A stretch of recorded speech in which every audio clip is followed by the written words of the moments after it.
মাশাল্লাহ, আমার নাফিসা বড় হয়ে গেছে মাশাল্লাহ। আমি গেছিলাম হচ্ছে একটু রুমে পানি খাইতে, যে যাই একটু ড্রয়িং রুম থেকে পানি খেয়ে আসি।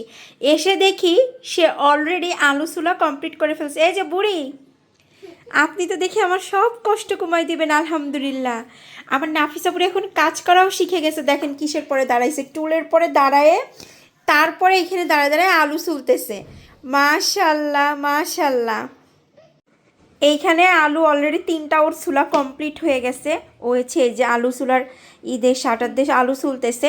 বাট হচ্ছে কি করে কখনোই কিন্তু আমরা কাজ করতে দিই না। বা ও কীভাবে শিখছো আম্মু এটা তুমি? আমি একা একাই শিখতে পারছি। একা একাই শিখতে পারছো? হাতে লেগে যাবে। নাফিসাপুরি কিন্তু এমনিও নিজের কাজ নিজেই কমপ্লিট করে আলহামদুলিল্লাহ। তো আমি শুধু ড্রয়িং রুমে পানি খেতে গেছিলাম আর মেডিসিন খেতে গেছিলাম, যে মেডিসিন আর পানি খেয়ে তারপরে আসি।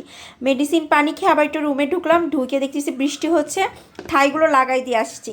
এসে দেখি ওনার আলু 3টা চুলা কমপ্লিট হয়ে গেছে আলহামদুলিল্লাহ। আর এই যে আরেকটা চুলতেছে আস্তে আস্তে, আমার পাকনা বুড়ি। তোমার চুলতে হবে না আর আলু, তুমি অনেক চুলে ফেলছো।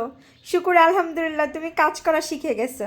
কারণ তুমি ছোট, তারপর তুমি এই যে টুলের উপরে দাঁড়ায় নিছো, দেখেন সবাই ও টুলের উপরে দাঁড়ায় তারপরে হচ্ছে কাজ করতেছে।